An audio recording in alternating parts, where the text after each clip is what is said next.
नमस्कार स्टूडेंट्स, मैं doctor Sudesh Chaudhary physical chemistry YouTube channel में आप सभी का स्वागत करती हूँ।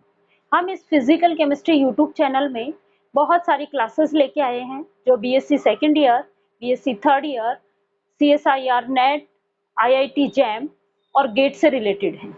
यहाँ पे हम आपको फिजिकल केमिस्ट्री से रिलेटेड सारे कंसेप्चुअल टॉपिक्स स्टडी करवा रहे हैं। आप लोग इस चैनल को सब्सक्राइब कीजिए, लाइक कीजिए यदि कंटेंट आपको पसंद आ रहा है तो, और ज़्यादा से ज़्यादा अपने सर्कल में इसको शेयर कीजिए ताकि ज़्यादा से ज़्यादा स्टूडेंट्स अपने साथ जुड़ सकें। हम लोग बीएससी थर्ड ईयर की जो फिजिकल केमिस्ट्री स्टार्ट कर रखी थी उसमें हम स्पेक्ट्रोस्कोपी स्टार्ट कर रखी थी जो आपकी यूनिट थर्ड है। इस स्पेक्ट्रोस्कोपी में अभी तक हमने जो स्टडी किया वो स्टडी किया है। सबसे पहले हमने उसकी डेफिनेशन बताई आप लोगों को, उसके बाद स्पेक्ट्रा किसे कहा जाता है, उस स्पेक्ट्रा के कितने टाइप थे, दो तरीके के पढ़े थे हमने, एब्जॉर्प्शन स्पेक्ट्रा और एमिशन स्पेक्ट्रा। उसके बाद इनको फिर से फर्दर डिवाइड वाला पूरा पोर्शन स्टडी किया था। उसके बाद हमने आपको डिग्री ऑफ फ्रीडम स्टडी करवाया था। डिग्री ऑफ फ्रीडम स्टडी करवाने के बाद हमने आपको टाइप्स ऑफ मॉलिक्यूलर स्पेक्ट्रोस्कोपी बताई थी। उस मॉलिक्यूलर स्पेक्ट्रोस्कोपी में हमने जो आपको स्टडी किया वो सबसे पहले रोटेशनल स्पेक्ट्रोस्कोपी करवाया था, जिसको माइक्रोवेव स्पेक्ट्रोस्कोपी भी कहा जाता है। अभी जो हमारी स्टार्ट हो रखी है वो है आईआर स्पेक्ट्रोस्कोपी, जिसको हम रोटेशनल वाइब्रेशनल स्पेक्ट्रोस्कोपी भी कहते हैं। मैंने आप लोगों को कल की क्लास में इसको डिस्क्राइब करवाया था कि वाइब्रेशनल रोटेशनल स्पेक्ट्रोस्कोपी ही क्यों कहते हैं इसको, क्योंकि यहाँ पे हमें पता है कि वाइब्रेशनल एनर्जी जो होती है वो रोटेशनल एनर्जी से ज्यादा होती है। यदि हम उन मॉलिक्यूल्स को इतनी एनर्जी देते हैं जितना उनमें वाइब्रेशनल ट्रांजिशंस होंगे तो उनमें रोटेशनल ट्रांजिशंस भी होंगे। तो जब रोटेशनल ट्रांजिशंस होंगे तो हमें जो स्पेक्ट्रा मिलेगा वो रोटेशनल स्पेक्ट्रा भी मिलेगा और वाइब्रेशनल स्पेक्ट्रा भी मिलेगा। इसलिए ये जो स्पेक्ट्रा कहलाता है ये रोटेशनल वाइब्रेशनल स्पेक्ट्रा कहलाता है। इसीलिए इस स्पेक्ट्रोस्कोपी को जो हम कहते हैं वो रोटेशनल वाइब्रेशनल स्पेक्ट्रोस्कोपी कहते हैं। उसके बाद कल की क्लास में मैंने आप लोगों को इस वाइब्रेशनल स्पेक्ट्रोस्कोपी के लिए या आईआर स्पेक्ट्रोस्कोपी के लिए कंडीशंस बताई थी आप लोगों को कि कौन आईआर स्पेक्ट्रा देगा और कौन नहीं देगा। उसके लिए हमने दो कंडीशन स्टडी की थी और आपको वो याद रखनी चाहिए, क्योंकि वो जो है उनसे रिलेटेड बहुत सारे क्वेश्चंस पूछ लिए जाते हैं कई बार आप लोगों को इस तरीके से कि कौन सा आईआर एक्टिव है और कौन सा मॉलिक्यूल आईआर इनएक्टिव है। तो आपको पता होना चाहिए पहला कि आईआर एक्टिव वही होंगे जिनके पास डाइपोल मूवमेंट होगा। ये कहें कि वाइब्रेशंस के दौरान उनका डाइपोल मूवमेंट चेंज होना चाहिए, या तो मैग्नीट्यूड में हो या उसकी डायरेक्शन में हो, क्योंकि डाइपोल मूवमेंट के साथ दोनों ही चीजें जुड़ी हुई है, मैग्नीट्यूड भी जुड़ा हुआ है और डायरेक्शन भी जुड़ी हुई है।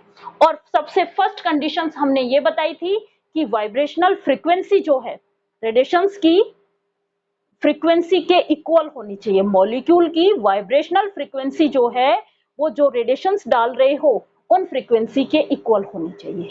ये दो कंडीशंस थी आईआर एक्टिव होने के लिए मॉलिक्यूल्स को। आज मैं आप लोगों को नॉर्मल मोड्स ऑफ वाइब्रेशंस पढ़ा रही हूँ। आपका जो कंपाउंड होता है वो पॉलीएटॉमिक मॉलिक्यूल्स होता है। इसमें आपके इन एटम्स के बीच में जो बॉन्ड होता है उसको वैसा ही माना जाता है जैसा स्प्रिंग होती है। स्प्रिंग को हम क्या कर सकते हैं, स्ट्रेच भी कर सकते हैं, कंप्रेस भी कर सकते हैं, उसको बेंड भी कर सकते हैं। उसी तरीके से इन बॉन्ड को भी हम स्ट्रेच कर सकते हैं, कंप्रेस कर सकते हैं और इन बॉन्ड को बेंड भी कर सकते हैं। इन्हीं के आधार पे इन मोड्स को इन वाइब्रेशनल मोड को डिफरेंट पार्ट्स में डिवाइड किया है। तो सबसे पहले हम पढ़ रहे हैं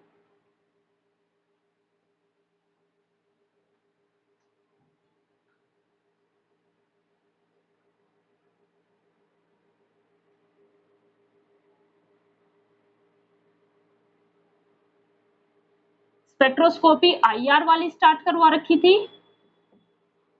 और आईआर में आज हम पढ़ेंगे नॉर्मल मोड्स ऑफ वाइब्रेशंस।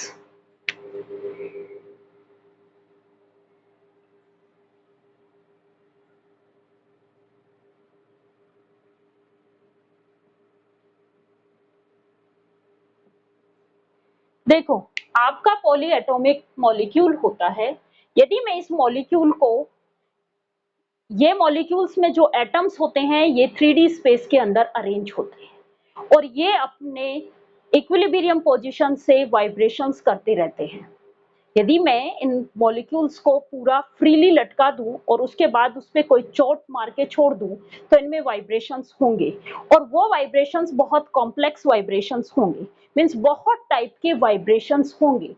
लेकिन सारे टाइप के वाइब्रेशंस जरूरी नहीं है आपके कि स्पेक्ट्रा दे, इसलिए हम केवल वही वाइब्रेशंस पढ़ते हैं जिनसे हमें स्पेक्ट्रा मिलता है, या कहें कि नॉर्मल मोड वाले वाइब्रेशंस पढ़े जाते हैं। नॉर्मल मोड वाले वाइब्रेशंस को उनको कहा जाता है जिनमें मॉलिक्यूल्स के एटम अपनी इक्विलिब्रियम पोजीशन से क्या करें, अपनी इक्विलिब्रियम पोजीशंस के इर्द गिर्द वाइब्रेशंस करें, अपनी इक्विलिब्रियम पोजीशंस के इर्द गिर्द वाइब्रेशंस करें और इनकी जो फ्रीक्वेंसी है वो नॉर्मल फ्रीक्वेंसी हो, जो कि आपने रेडिएशंस डाली हैं उनके इक्वल।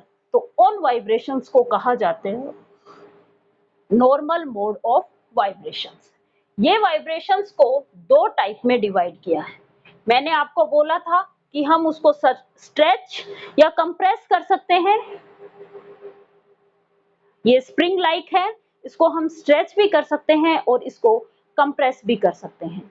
तो एक तो आपका होगा स्ट्रेचिंग वाइब्रेशंस, तनन कंपन, तान दिया, इसको स्ट्रेच कर दिया या कंप्रेस कर दिया, उसके आधार पे एक वाइब्रेशंस तो आपके टाइप कौन से होंगे, स्ट्रेचिंग वाइब्रेशंस।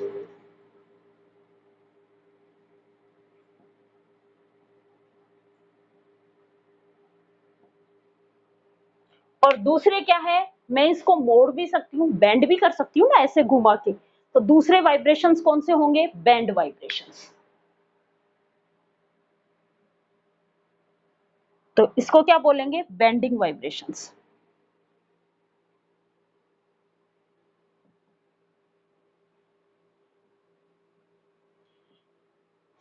कल की क्लास में जब मैंने आपको उनकी कंडीशंस बताई थी तो मैंने CO2 का एग्जांपल लिया था और उसमें ये कहा था कि इसकी symmetric stretching vibrations IR inactive होती है और asymmetric stretching vibrations IR active होती है। तो मैंने ये कहा था कि जब मैं आपको वाइब्रेशन मोड पढ़ाऊंगी तब मैं आपको समझाऊंगी। तो इसका मतलब आपने समझ लिया होगा स्ट्रेचिंग वाइब्रेशंस जो है वो कितने पार्ट में है, दो टाइप की है। स्ट्रेचिंग वाइब्रेशंस कितने टाइप की है, दो टाइप की। कौन कौन सी, सिमेट्रिक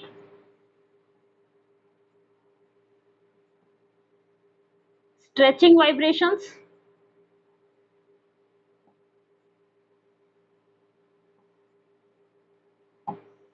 और एसिमेट्रिक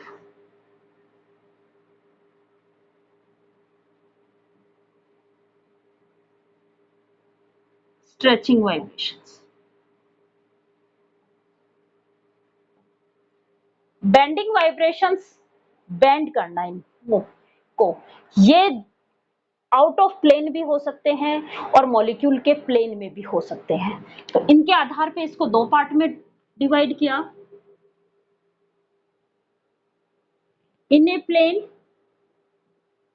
और out of plane. In a plane को फिर से दो पार्ट में डिवाइड किया, सीजरिंग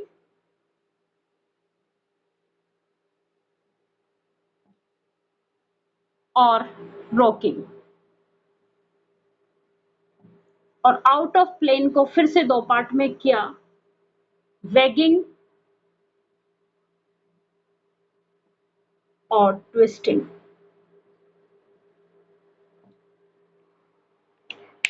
ये तो था इनका क्लासिफिकेशन। नॉर्मल मोड्स को हम दो पार्ट में डिवाइड करते हैं, स्ट्रेचिंग वाइब्रेशंस और बेंडिंग वाइब्रेशंस। अभी मैं किसी की भी डेफिनेशन नहीं बता रही हूँ, केवल आपको ये सिंपल फ्लो चार्ट समझना है कि कितने टाइप के वाइब्रेशनल मोड्स हैं। दो तरीके के हैं, स्ट्रेचिंग और bending vibration mode. Stretching vibration mode को फिर से दो पार्ट में डिवाइड किया, सिमेट्रिक और एसिमेट्रिक। बेंडिंग वाइब्रेशन मोड को फिर से दो पार्ट में डिवाइड किया, आउट ऑफ प्लेन और इन a plane. In a plane में हमें दो तरीके के मिलते हैं, सीजरिंग और रॉकिंग, और आउट ऑफ प्लेन में वैगिंग और ट्विस्टिंग। यहां तक आप लोगों को सिर्फ इतना क्लासिफिकेशन समझ में आना चाहिए कि ये कितने टाइप के हैं। चलो आगे, अब हम एक एक की डेफिनेशन समझेंगे कि ये होते क्या है। सिमेट्रिक बोला तो है, सबसे पहले तो हमें स्ट्रेचिंग वाइब्रेशंस पता होने चाहिए। स्ट्रेचिंग वाइब्रेशंस किसे कहा जाता है?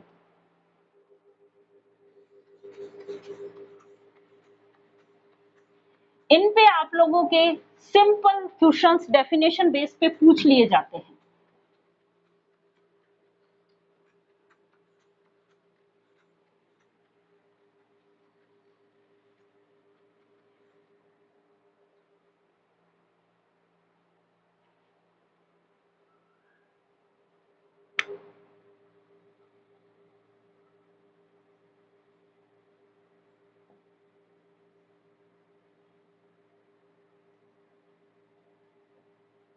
स्ट्रेचिंग वाइब्रेशंस, स्ट्रेचिंग वाइब्रेशंस दो टाइप के होते हैं। पहले तो स्ट्रेचिंग वाइब्रेशंस होते क्या है? स्ट्रेचिंग वाइब्रेशंस में क्या होता है कि बॉन्ड को, एटम के बॉन्ड, मॉलिक्यूल्स में प्रेजेंट दोनों एटम्स के बीच का बॉन्ड या तो पास आ सकता है या उनसे दूर जा सकता है। ध्यान से सुनना, स्ट्रेचिंग वाइब्रेशंस में मॉलिक्यूल्स में प्रेजेंट एटम्स के बीच के बॉन्ड या तो पास आ सकते हैं या उन एक दूसरे से दूर जा सकते हैं। मीन्स या तो स्ट्रेच हो सकते हैं या वो कंप्रेस हो सकते हैं। ये प्रोसेस दोनों टाइप के बॉन्ड्स में सिमिलर भी हो सकती है और अलग अलग भी हो सकती है। जब बॉन्ड पास आएंगे, मान लो पहले ये इस पोजीशन में थे, ये इक्विलिब्रियम पोजीशन है और इक्यू, इक्विलिब्रियम। जब ये स्ट्रेच होंगे इस तरीके से, एक दूसरे को दूर चले जाएंगे, और जब ये कंप्रेस होंगे तो इस तरीके से होंगे। ये स्ट्रेच हुए और ये कंप्रेस हुए, तो देखो क्या हो रहा है, यहाँ पे बॉन्ड लेंथ चेंज हो रही है। पहले आर इक्विलिब्रियम इतनी थी, जब मैंने इसको स्ट्रेच किया तब भी मेरी बॉन्ड लेंथ चेंज हुई, और जब इसको कंप्रेस किया तब भी बॉन्ड लेंथ चेंज हुई। तो सबसे पहले कि इनमें क्या होता है, बॉन्ड लेंथ चेंज होती है।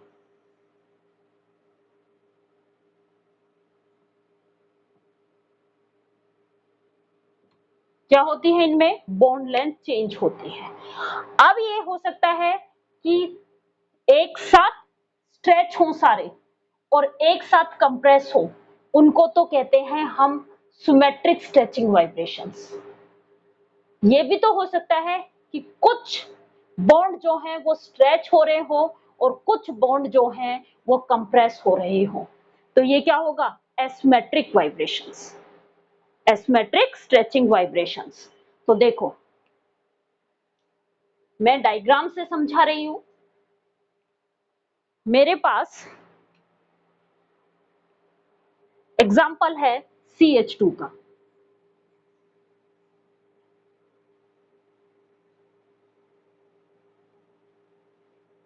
ये इनके बीच के बॉन्ड है। मैंने ये कहा कि ये एक साथ स्ट्रेच हुए, दोनों एक साथ स्ट्रेच हुए या दोनों एक साथ कंप्रेस हुए, दोनों एक साथ कंप्रेस हुए या दोनों एक साथ स्ट्रेच हुए, उसको तो कहते हैं सिमेट्रिक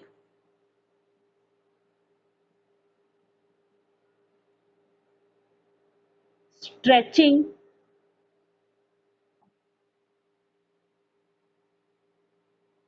स्ट्रेचिंग वाइब्रेशंस।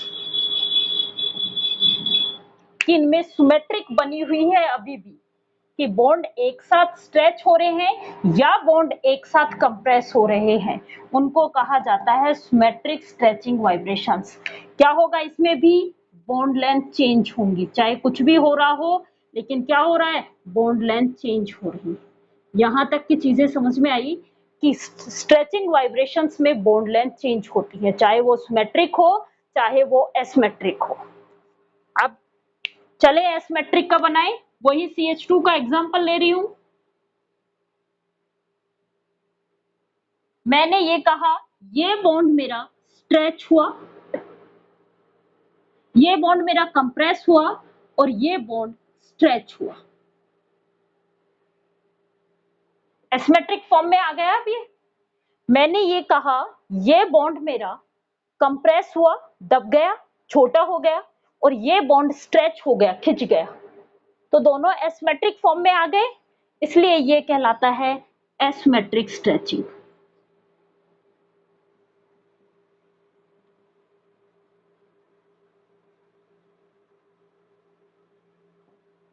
या ये भी तो हो सकता है ये स्ट्रेच हो और ये कंप्रेस हो, ये स्ट्रेच हो और ये कंप्रेस हो, तो भी हम इसको एसिमेट्रिक स्ट्रेचिंग कहते हैं। कहने का मतलब कुछ बॉन्ड स्ट्रेच हो और कुछ बॉन्ड कंप्रेस हो, वो तो कहलाता है एसिमेट्रिक स्ट्रेचिंग, और जिनमें सारे के सारे बॉन्ड या तो स्ट्रेच हो या कंप्रेस हो, वो कहलाते हैं सिमेट्रिक स्ट्रेचिंग बॉन्ड्स। दोनों ही वाइब्रेशन मोड के अंदर उनकी बॉन्ड लेंथ चेंज होती है। यहां तक चीजें समझ में आई आपको? Stretching vibrations. अब हम करते हैं बेंडिंग वाइब्रेशंस।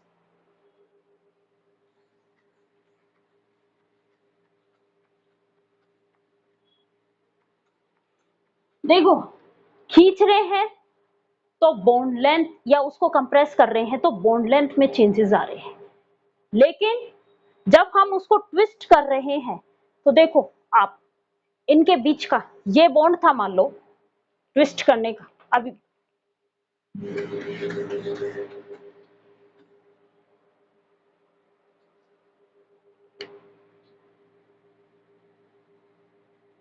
सबसे पहले बेंडिंग समझो आप। बेंडिंग का मतलब क्या है, क्या चेंजेस आते हैं? यहां कोई एटम है, उस पे ये दोनों एटम्स लगे हुए हैं। बेंड का मतलब क्या है? मैं इनको इस तरीके से बेंड करूं तो क्या हो रहा है, क्या हो रहा है, इनके बीच के एंगल चेंज हो रहे हैं। क्या हो रहा है? बीच का एंगल चेंज हो रहा है। ये तो लेंथ तो जो थी वही है, क्या हो रहा है, मींस बेंड कर रहे हैं। आप इमेज करके देखो, एटम्स लगे हुए हैं, उस स्प्रिंग को बेंड कर रहे हैं। स्प्रिंग के दोनों छोरों पे एटम्स लगे हुए हैं, उनको ऐसे करोगे तो आप उनके बीच का जो एंगल है वो चेंज हो रहा है। मींस बेंडिंग में क्या होगा, बॉन्ड एंगल चेंज होगा। बेंडिंग में क्या होगा, बॉन्ड एंगल चेंज होगा।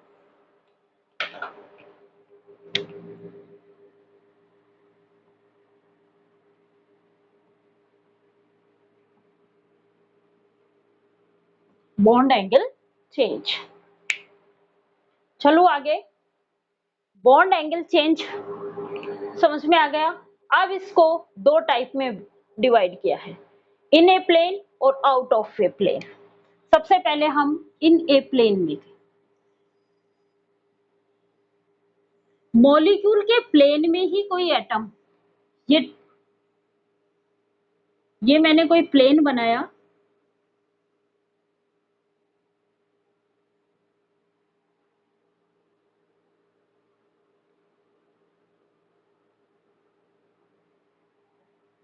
ये अपनी जगह से उठेगा ही नहीं, इसी प्लेन में रहेगा।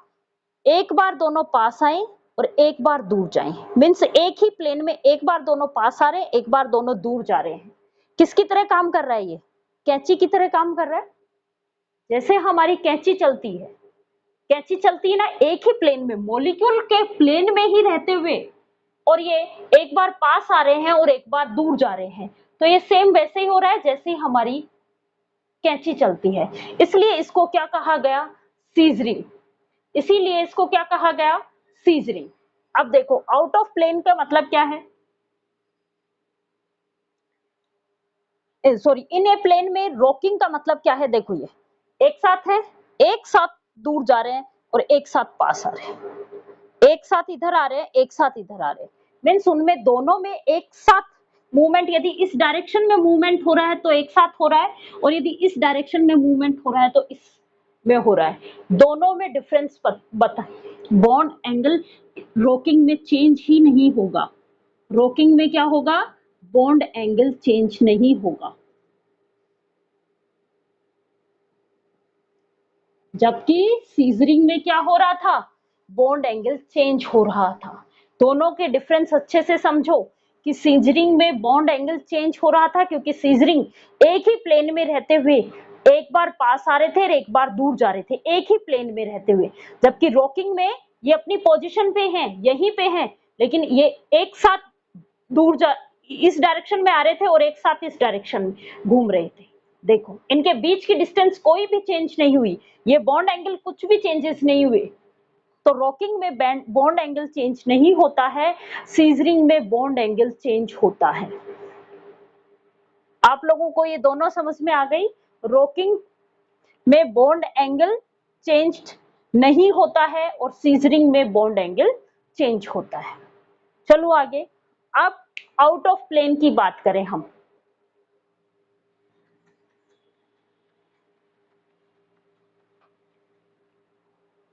आउट ऑफ प्लेन,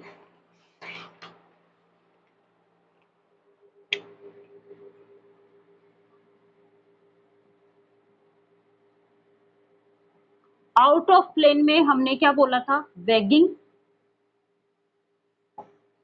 और ट्विस्टिंग, यही बताए थे, वैगिंग और ट्विस्टिंग। आउट ऑफ प्लेन का मतलब है ये मेरा मॉलिक्यूल का प्लेन है, इसी प्लेन में है, ये बॉन्ड उठ के या तो प्लेन के ऊपर चले जाएं या प्लेन के नीचे मूव करें, इस तरीके से प्लेन के बाहर मूव करें, ऐसे ऐसे वाइब्रेशंस होते हैं इनमें, तो ये कौन से कहलाएंगे, वैगिंग। मींस दोनों एक बार प्लेन के फ्रंट ऊपर चले जाएं और एक बार प्लेन के नीचे चले जाएं, एक साथ जाएं, या तो प्लेन के जो ऊपर की तरफ भी जाएंगे तो भी दोनों एटम एक साथ जाएंगे और प्लेन के नीचे की तरफ आएंगे तब भी दोनों एक साथ रहेंगे। मींस दोनों एक ही प्लेन में जाएंगे लेकिन प्लेन से बाहर मूव करेंगे, इस तरीके से, जैसे ये प्लेन है इसका, ऐसे एक साथ इस तरीके से मूव करते हैं, उनको क्या कहा जाता है, वैगिंग कहा जाता है। ट्विस्टिंग का मतलब है जैसे ये प्लेन है, एक इधर जा रहा है, एक इस प्लेन में जा रहा है और एक इधर जा रहा है, एक इधर आ रहा है, फिर से इधर आ रहा है, ये ट्विस्टिंग है। मींस दोनों के प्लेन चेंज हो जाते हैं, उनको ट्विस्टिंग कहा जाता है। वैगिंग जब दोनों सेम ही प्लेन में लेकिन मॉलिक्यूल के प्लेन से चेंज होते हैं, मॉलिक्यूल के प्लेन से बाहर जाते हैं, तब उसको क्या कहा जाता है, वैगिंग कहा जाता है। और ट्विस्टिंग जब ट्विस्ट हो जाते हैं, ट्विस्टिंग जब ट्विस्ट हो जाते हैं, एक इस वाले आउट ऑफ प्लेन मतलब इस प्लेन की तरफ है और एक इधर की तरफ है, प्लेन के इधर की तरफ है और एक प्लेन के इधर की तरफ है, तो इसको कहा जाता है ट्विस्टिंग। इनको दिखाते वक्त भी हम कैसे दिखाते हैं, ये तीन मैं चारों बना रही हूं, पहले वैगिंग और ट्विस्टिंग देख लो, क्या बताया था, ये पॉजिटिव में जाए और ये भी पॉजिटिव में जाए, मीन्स प्लेन के दूसरी तरफ किसी एक पार्ट को पॉजिटिव मानेंगे और एक पार्ट को नेगेटिव मानेंगे, ये भी नेगेटिव में जाए और ये भी नेगेटिव में जाए, तो इसको क्या कहेंगे, वैगिंग कहा जाता है। ट्विस्टिंग क्या है, एक प्लेन के ऊपर की तरफ जाए और एक प्लेन के नीचे की तरफ जाए, ऊपर को पॉजिटिव कहा तो ये नेगेटिव की फॉर्म में गया और ये नेगेटिव में रहा तो ये पॉजिटिव की तरफ रहा, इसको ट्विस्टिंग कहा जाता है। ठीक है, सीजरिंग में ये प्लेन से उठेंगे नहीं, इसी प्लेन में रहेंगे, इस डायरेक्शन में मूव करें, एक बार पास आ रहे हैं दोनों और एक बार दूर जा रहे हैं, तो ये क्या कहलाएगा, सीजरिंग कहलाएगा।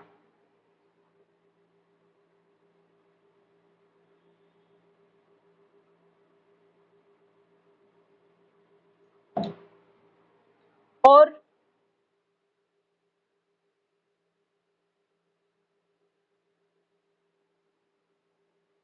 दोनों का मूवमेंट एक ही डायरेक्शन में हो, या तो इधर आ रहे हैं या इधर जा रहे हैं, वो क्या कहलाएगा? रॉकिंग कहलाएगा।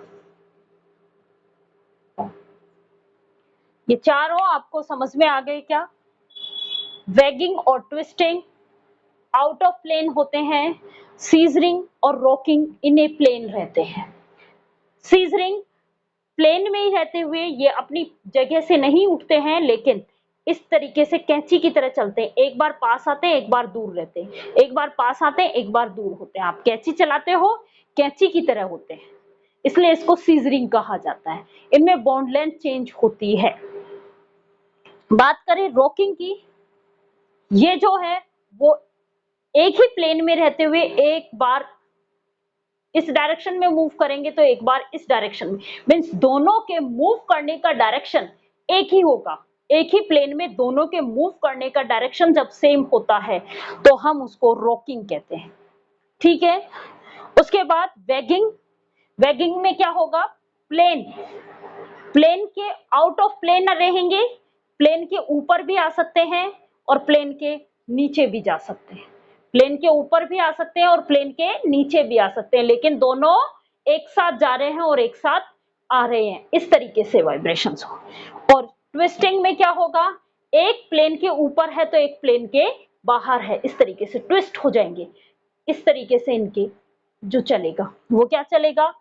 Twisting vibrations. आज मैंने आप लोगों को वाइब्रेशनल मोड्स पढ़ाए थे, जिनको हमने दो पार्ट में डिवाइड किया है। कौन कौन से? स्ट्रेचिंग और बेंडिंग। दोनों के मैंने आपको अलग अलग टाइप्स बताए हैं, आपको ध्यान होना चाहिए। एक तीसरा जो टाइप है वो साइक्लिक कंपाउंड्स में होता है। तीसरे टाइप का वाइब्रेशनल मोड जो है वो केवल साइक्लिक कंपाउंड्स में होता है।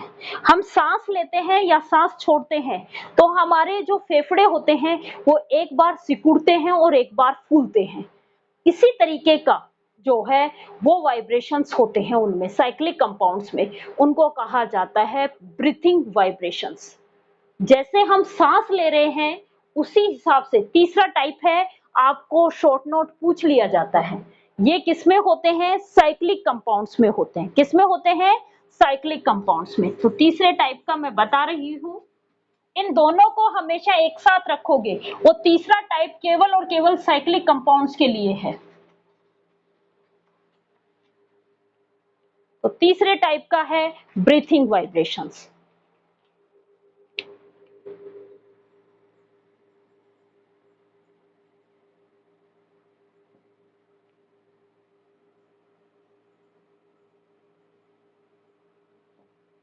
ये ब्रीथिंग वाइब्रेशंस वैसे ही होंगे जैसे हम सांस लेते हैं तो हमारे जो फेफड़े हैं वो एक बार सिकुड़ते हैं और एक बार फैलते हैं, एक बार सिकुड़ जाते हैं, कंप्रेस हो जाते हैं और एक बार स्ट्रेच हो जाते हैं। इनमें वाइब्रेशंस वैसे ही चलेंगे। ये कोई साइक्लिक कंपाउंड है।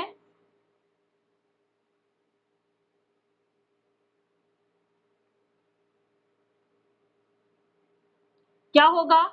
या तो ये सारे बाहर की तरफ जाएंगे तो ये क्या होगा? पूरा फैल जाएगा, या ये अंदर की तरफ आएंगे तो ये क्या होगा? सिकुड़ जाएगा। इस तरीके के वाइब्रेशंस होते हैं, उनको ब्रीथिंग वाइब्रेशंस कहते हैं। ये वैसे ही वाइब्रेशंस हैं जैसे हम सांस लेते हैं। अब आता है कि किसकी एनर्जी ज्यादा होती है, स्ट्रेचिंग या बेंडिंग की। स्ट्रेच करना, स्प्रिंग को खींचना या स्प्रिंग को मोड़ना, किसमें ज्यादा डिफिकल्टी आती है? स्प्रिंग को मोड़ना। मीन्स बेंडिंग की एनर्जी जो है वो ज्यादा होती है और स्ट्रेचिंग की एनर्जी जो है वो कम होती है। ध्यान रखना, बेंडिंग वाइब्रेशंस की एनर्जी ज्यादा होती है और स्ट्रेचिंग वाइब्रेशंस की एनर्जी कम होती है। बेंड करना ज्यादा डिफिकल्ट होता है किसके कंपैरिजन में? स्ट्रेच करने के कंपैरिजन में। इसलिए बेंडिंग एनर्जी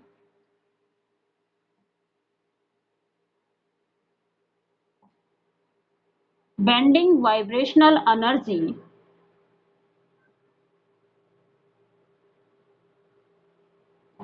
is greater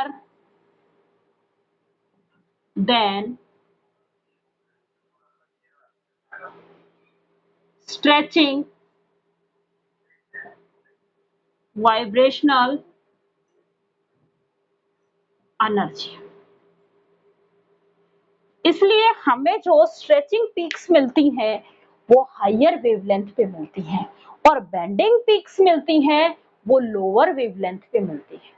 ध्यान रखना, स्ट्रेचिंग पीक्स जो मिलती हैं, क्योंकि जिसकी एनर्जी ज्यादा उसकी वेव नंबर कम, तो वो लोअर वेवलेंथ पे मिलेंगी। उसकी वेवलेंथ कम, तो जिसकी एनर्जी किसकी ज्यादा है, बेंडिंग की एनर्जी ज्यादा है, तो ये लोअर वेवलेंथ पे मिलेंगी। और स्ट्रेचिंग वाइब्रेशनल एनर्जी जो है वो कम है, इसलिए ये हायर वेवलेंथ पे मिलेंगे। स्ट्रेचिंग वाइब्रेशंस हायर वेवलेंथ पे मिलती हैं और बेंडिंग वाइब्रेशंस लोअर वेवलेंथ पे मिलती है। यहां तक का पोर्शन हम आज की क्लास में कर लिया। आपको मैंने टाइप्स ऑफ वाइब्रेशंस मोड पढ़ाए हैं, जिसमें हमने दो तरीके के मोड्स पढ़े थे, स्ट्रेचिंग और बेंडिंग।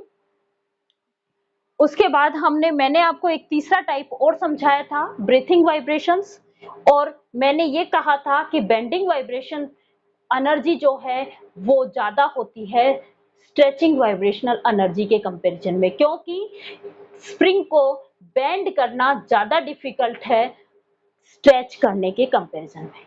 अब हम आगे का जो चैप्टर है, आगे हम हार्मोनिक ऑसिलेटर्स की एनर्जी निकालेंगे और इसमें हम अनहार्मोनिक ऑसिलेटर भी पढ़ेंगे। जैसे हमने माइक्रोवेव स्पेक्ट्रोस्कोपी में हमने दो मॉडल्स पढ़े थे, रिजिड रोटेटर और नॉन रिजिड रोटेटर, वैसे ही हम आईआर स्पेक्ट्रोस्कोपी में दो मॉडल्स पढ़ेंगे आगे। कौन कौन से? हार्मोनिक ऑसिलेटर्स और अनहार्मोनिक ऑसिलेटर्स। ये हम अगली क्लास में करेंगे। Thank you. यदि आप लोगों को ये कंटेंट पसंद आए तो आप इसको ज्यादा से ज्यादा शेयर कीजिए, ताकि ज्यादा से ज्यादा स्टूडेंट्स अपने साथ जुड़ सके। कोई भी इससे रिलेटेड टॉपिक से रिलेटेड आपको कोई भी प्रॉब्लम्स है, आप कमेंट करके मुझे क्वेश्चंस की फॉर्म में दे सकते हो। मैं आपको उसका सॉल्यूशंस बताने की कोशिश करूंगी। Thank you.